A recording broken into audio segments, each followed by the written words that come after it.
So good morning, everyone. That has been a long introduction. I just simply in into healthcare industry for like 13, 14 years, and I've been working on different projects in capacity of a healthcare consultant. So today's session about the project management in healthcare.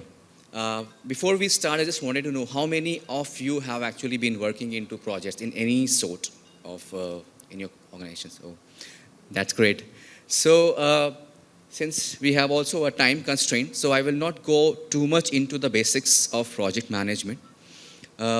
Once we start the slide, so this slide which comes in front, so I intentionally have taken it. So anybody can just tell that what is resemblance when it comes to project management, why this bridge is there.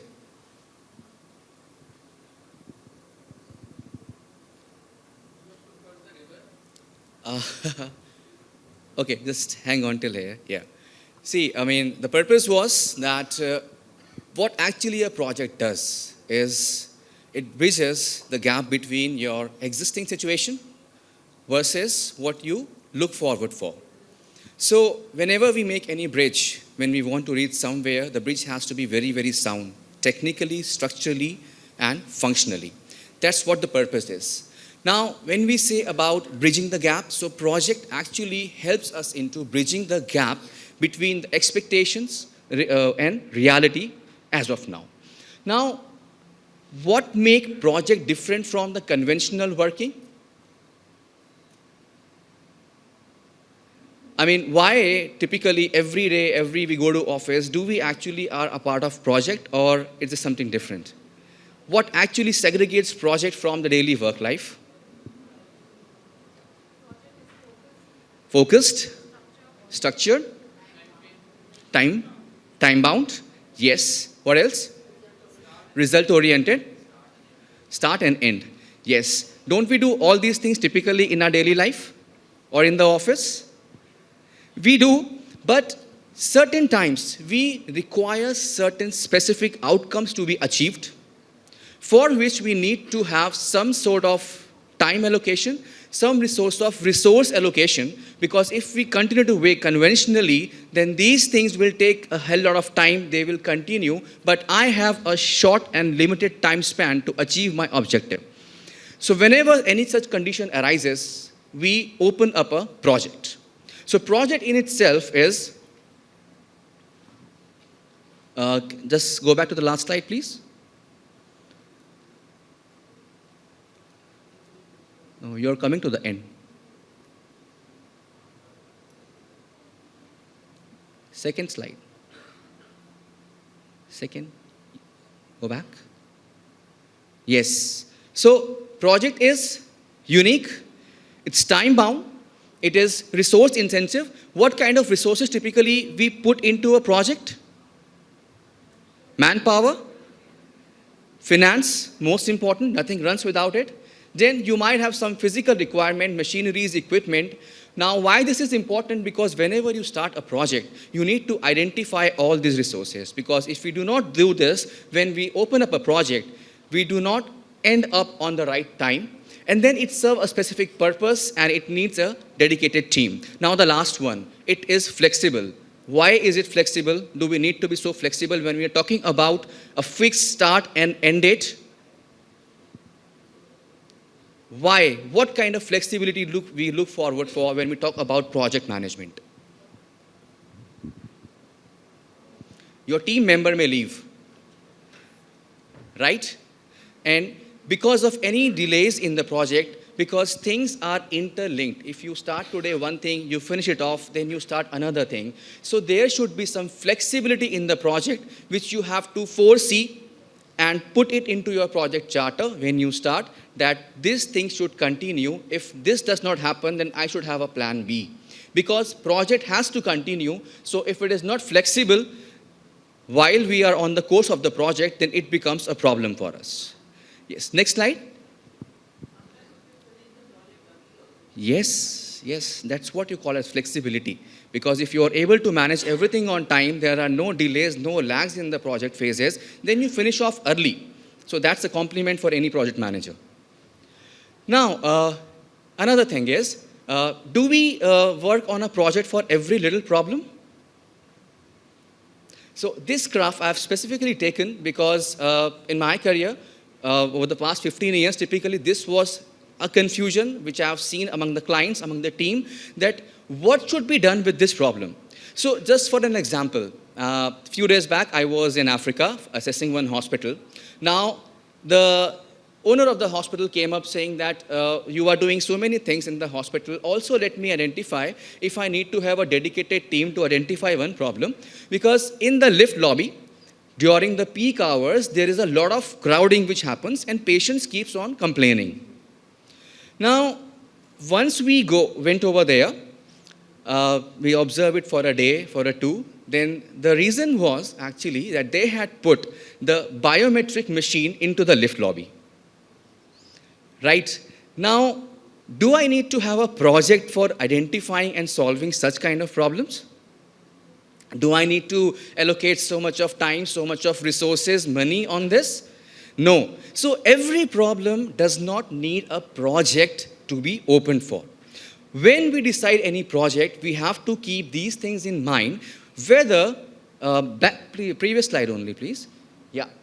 Whether what I'm looking for, the problem is simple or it is complex. Now we have to decide what makes our problem simple and complex. Like in this case, it was just a case of overcrowding in the OPD or the lift lobby.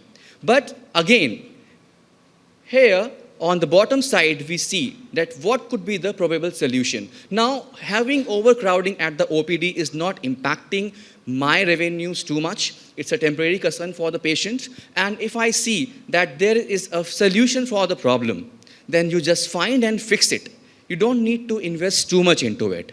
But yes, the problem with the hospital was that they were losing revenues. It has been 2 years in existence, no footfalls, no uptake of services. They are spending on manpower, they are spending on marketing and advertising. Now, do you think, is it complex for any organization? This kind of problem? Now, this kind of problem has multiple dimensions because loss of revenue, lack of patient footfalls, despite branding, marketing, everything, if the hospital is not making profits, then it is complex. Because it's impacting my own project investments, it's impacting my brand identity as well. So in this case, I have to decide a team who works on identifying the root cause of the problem, who identifies that what is going wrong at what level, because there are different functions, man, machinery, manpower, everything, identifying the root cause, and then you decide that what should be the ultimate outcome of this.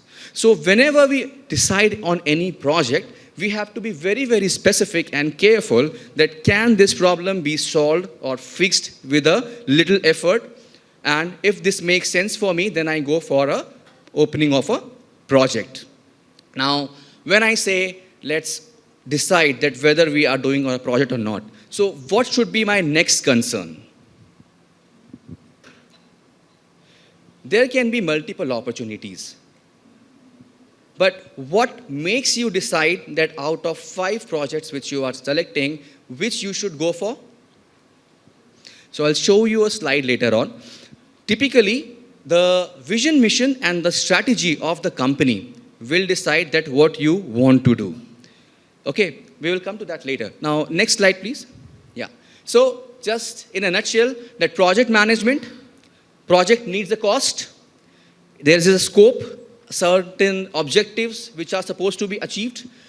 It needs quality, because if you do not maintain the quality, your outcomes will be affected. There is risk involved. How many of you agree there are risks involved? What kind of risk can be in a project management? Many things can go wrong. Example? Not meeting the timeline. That's a risk, or you did not anticipate the risk and you did not meet the timeline. Projecting cost. Okay. What else? Donor may back out. Yes. Local people mindset. There might be a problem with it. The expertise. The team may not be sound or trained enough to implement or execute your project. Yes. Very nice. So risks are involved. resources are there, time is limited, and that's what we add the component of management into a project. That is the reason which you see these reasons on the slide, that a project needs to be managed because a lot of things are at stake. Your cost, your scope, your risk are there, and moreover, your resources are there. And we all know that resources are always scarce. Nobody has unlimited supply of money. Even Meta, Amazon, they are laying off employees now. So resources are scarce, right? And when I have scarce resources, it becomes my prime objective to manage it properly. So what we say, management is managing men by tact. So because man is the most important thing in this entire thing. So when my project is critical, it is anyway critical, I need to have the proper management or resources, and we bring the component of project and management. Otherwise, you can also study these two things at different level. Project is separate, management is separate discipline. But since project is important, it has high input of resources which needs to be managed, we join them together and call as project management. Next slide, please. Yeah, so this is just what we have discussed as of now. Uniqueness, time limited, it has to start, it has to end, achieve objective, and time management. Next slide. Yeah. Though we all would know about this, but here something I want to discuss, very important. What kind of expertise you need? Definitely, you need the application knowledge. You all are into the social sector, healthcare sector.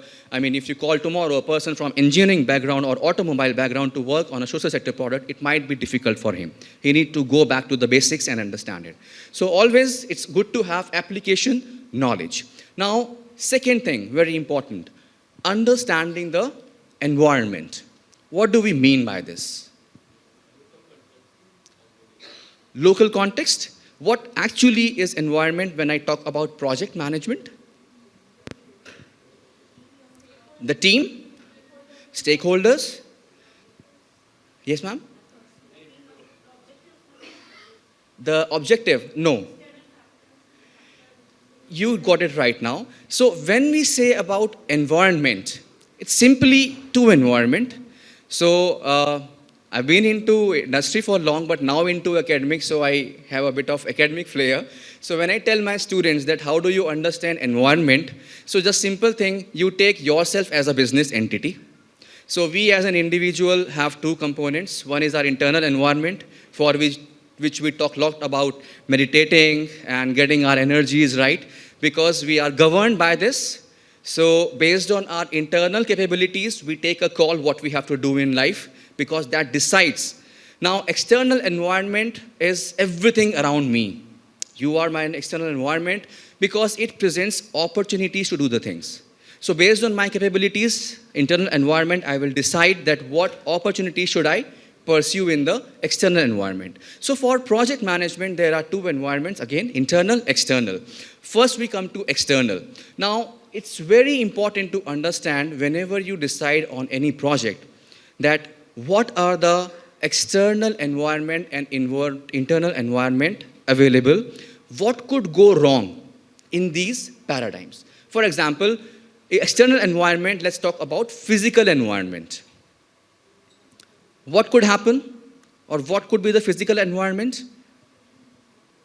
You have decided that you will be working with a PHC and you will start some program over there, but you forgot to take a note that the time which you have taken to start your project is actually a rainy season and there is no approach road to that PHC.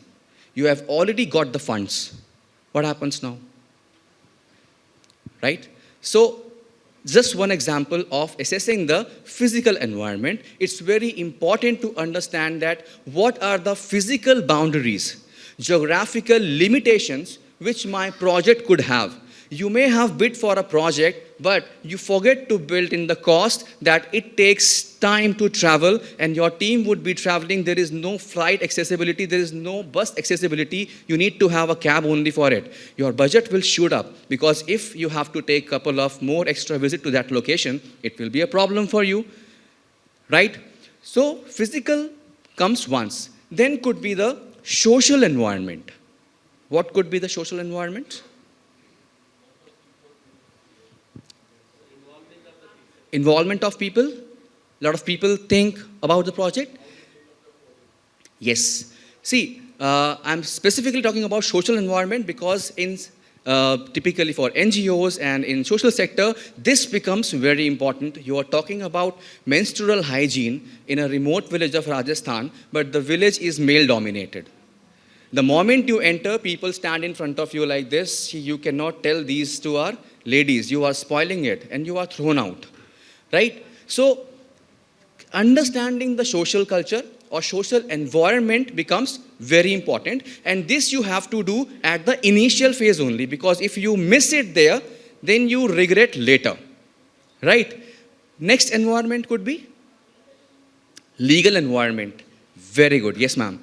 Legal environment is very important. Every place would have a different kind of legal framework, different kind of regulations and statutory affairs. So you need to check what you are planning to do in this place. Is it legal or not? You have planned that you will start an IVF center in Middle East, but the government does not permit it. Maybe, or government does not permit to have the sex detection text over there. Then you are gone.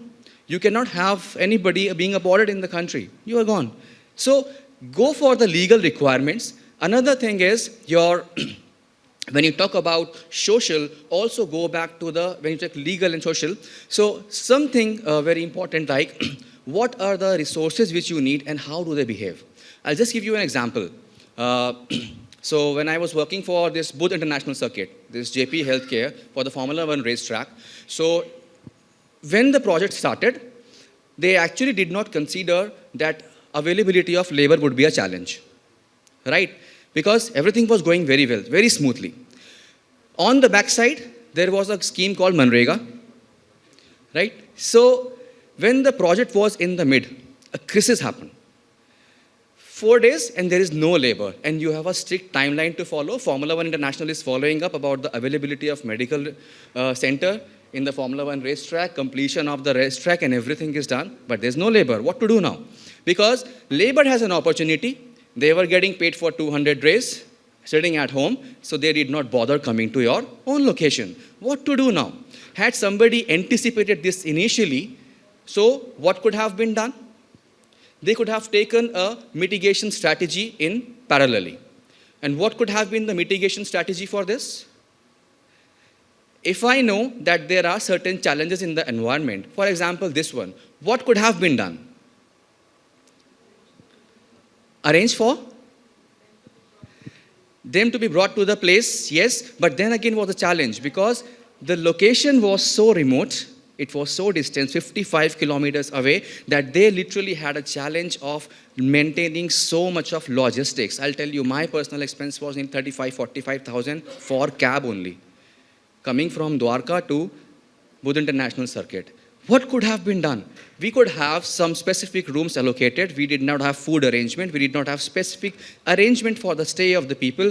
We did not have any fixed hire label, so that if anything goes worse, my labor is there to work. I know the skill set I require for them, right? So this is the impact of environment, which you need to anticipate and plan. So when you read your environment, you are actually trying to also understand the challenges which you might face, the risks which are present in the environment, and then you plan your strategies to mitigate.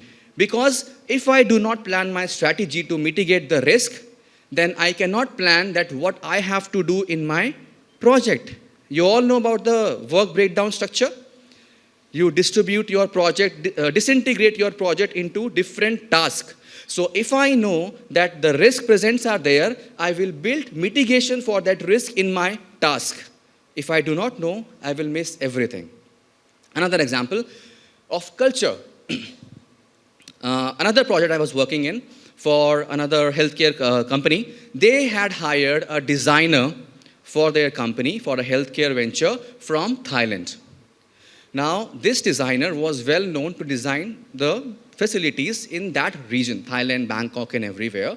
Considering that we could replicate the same thing, we hired it in India also. Now, after 6 months of engagement, the project discontinued. Why?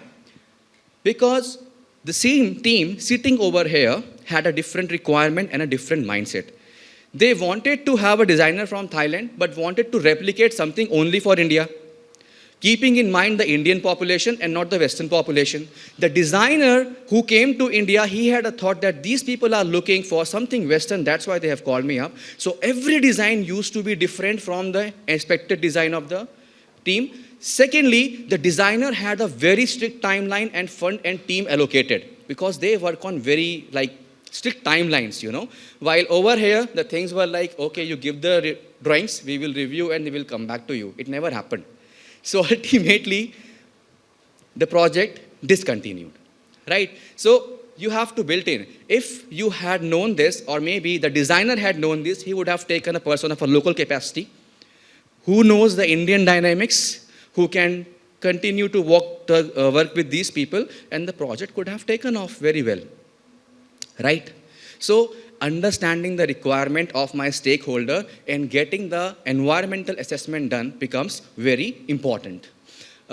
Internal environment, my team member, the skill which they require. If I know that I'm working on mother and child health care or something else, then I should know whether my team is sound enough to implement that project, and not, then I have to hire someone or built in a component of training into my project management charter, that during this time, this team will be allocated for this training and they will continue. So my internal buy-in for my team members is very, very important. Now, one thing which is most important is, in any project management, is people management, right? And based on the research and statistics, people in the healthcare sector are actually best at it because they know how to manage the people. And why it is important to have this skill, people management, in project management? Why is it so important? Sustain the team? Hanji? If I can manage my team, I can manage my project. Okay, I'm asking about the actual need. Why do we need to have this people management component? Getting the things done. Why? They are allocated their times. But why I need to continuously monitor and motivate them? People-centric, no. Biggest thing, yes. Why this component of EQ, IQ is coming in over here? What disturbs us? If I ask you that please get up from here and sit on the other side. No. Change. We do not like changes. Okay? I'm working in Gurgaon office. Now I'm being shifted to Ranthambore for 50 days. My family is disturbed. Why should I, yaar? I'm getting my salary. This project is not my project. You are dealing with change. Biggest problem in the project management, that you deal with change, because project happens at site. They happen in a time-bound environment. It actually have resource and strict time-bound, so stress levels are also high. Have you all have seen that movie, Mission Mangalam? Would have watched? So remember those characters, how, they were behaving when they actually came on the day one. Everybody had their own challenges. Somebody is pregnant, somebody had to go home, somebody 60-plus-year-old. Why? Change is there. Mission Mangal is not my project. Why should I invest time into it? That's why. Because you are dealing with change, that's why, ma'am, EQ, IQ, everything comes up. So the project management, you need to have the best people management skills because you are dealing with the change. You need to have a very good concern of your employees when they are breaking down, when they need. Ma'am, but you know the team well, but even if they don't like change, you have to create that environment that they start liking it. Just example वो मैंने दिया ना आपको mission मंगलम वाला. So you need to be innovative and smart enough to bring that team, because if any one of them leaves, your project will not be implemented, right? So this also becomes an initial task, that what kind of team, what kind of skill, what kind of challenges with respect to this project I will be facing, so I choose my team accordingly. If they have any personal challenges or anything, I take a call whether this person should be here as of now, or shall I pitch him in at the later stage when he will be the most productive resource. right? Because we all have different competencies. So analyze the competencies of your team. Analyze which phase of the project they will have the maximum productivity. Can I manage remaining time with somebody n-1? If yes, go for it, right? Okay, then skills, planning, communication, and everything. Yes, next. Also let me know the time, deadlines. Yeah. Okay, so this is just something which we all need to take care of. When we talk about how do we select a project, I told, right? So, stakeholders. Everybody knows now who are the stakeholders. The way we have external and internal environment, we have internal and external stakeholders. So, my internal stakeholders would be, for any project, my team, right? My management, because maybe my sponsors, the sponsors may be external or internal also. In case NGOs, it may be external as well. But it takes important to identify who are my stakeholder. Then external stakeholders, do they always remain same or they vary?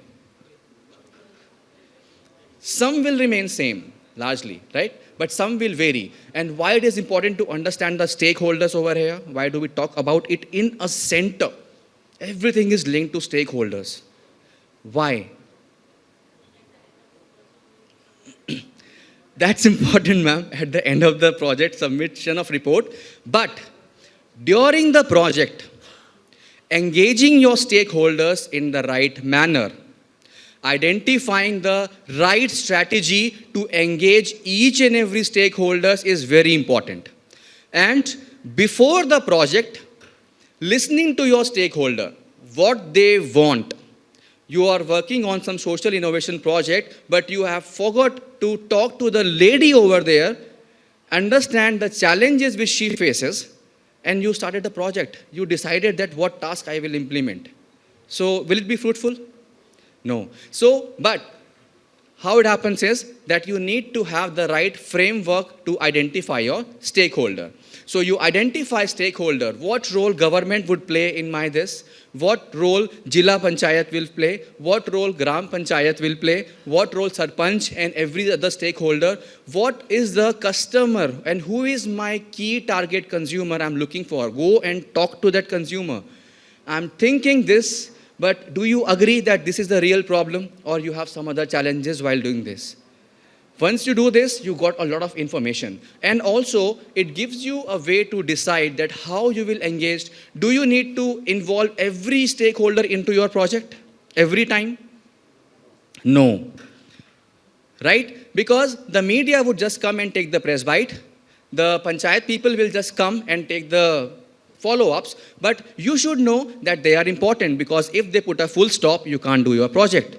So you should continue to have regular meetings with them every week, every second week, and you decide it during your project plan. That every week there will be an update with the Gram Panchayat. We will call everyone, we will tell them what is it that we are doing, where we are, so that they continue to support us. But my regular stakeholder, the target population, the intervention which I am doing, they are the regular one. For them, I have a different strategy. Right? I have a dedicated team to manage them. They work regularly day in, day out with them. A different kind of strategy would be planned. So stakeholders comes in the center because at any point, if they miss, then the project becomes a problem. Then initiation charter, and next is scope requirement. What is scope requirement? In a project, what makes scope?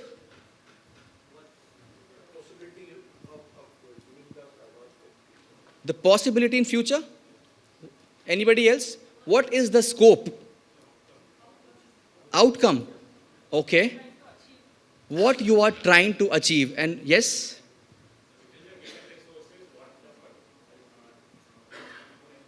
Within the given resources, what do you want to do? Yes. And why it is important is because once I talk to everyone, all the stakeholder, and I decide that this is the problem. Now, when you are doing this, there might be multiple problems for, right? And you have to focus, what is it that you are specifically going to address? Can you address all the problems at once? No. So you have to decide that within the time frame of 20 to 50 days, I will address these three key issues in this place, because if you finalize this, then only you will be able to identify that what is the exact time required, what are the exact resources required to implement this project. This is a bigger problem because when we discuss the project scope, people typically keep on telling, अच्छा एक काम करते हैं ये भी कर लेते हैं, कर तो रही हैं, let's add this also. What happens is they forget to think that every single task would require a different resource, would require a management, and would require time. So you are actually creating a problem for you. So whenever you decide, please be very, very specific to the scope. We will just do one exercise now. So can you, excuse me, there is one PDF, the case study. Can you just display it over here?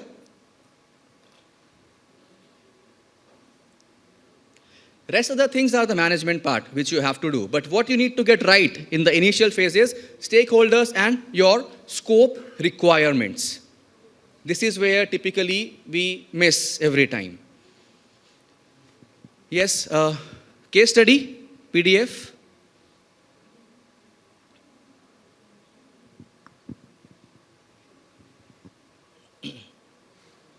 Zoom it, enlarge it, landscape mode you can do.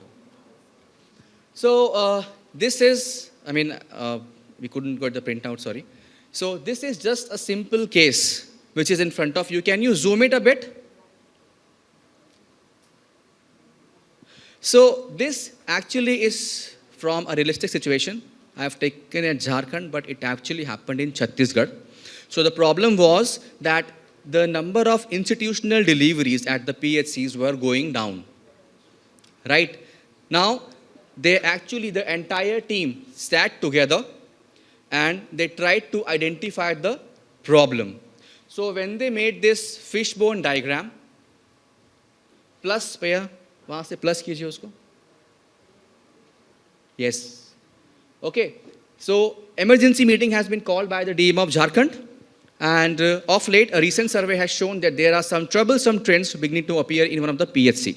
Specifically, the number of institutional deliveries at the PHCs are going down. And also, customer and employee satisfaction, multiple problems in this place. Now, these people have to decide that what should be their course of action. Just thoda upar kijiye bhaiya. Show this. Yeah. This is what they have identified. That from employees, they are overworked. First level assessment. There is too much paperwork to be done. Patients, there is number in drop of the deliveries. There is also low awareness among the population. Infrastructure is outdated and registration takes long waiting time. Scroll down. Now after this, imagine, suppose you are the NGO who has to take up this project. And you have to identify that what should be your scope of work, what should be your course of action, right? So, what should be your course of action after this? Anybody, please? The problem is waiting time, deliveries numbers are dropping. Yes? Infrastructure challenges. Yes. So, you need more people to increase registration? Automation of system of registration? Yes. So what it needs? You need a proper IT system to be set up in place. That becomes my one key deliverable as of now, that which I identified for this. Second, increase number of deliveries. But did you remember the fishbone diagram? Along with the number of deliveries, there is one more thing, low awareness. So will, just by increasing or adding into the IT component, will my number of deliveries go up? So parallelly, what also I have to work on? Increasing the awareness. Now once I know that I have to set up an IT system, I have to set up protocol for increasing awareness, my two tasks are sorted out.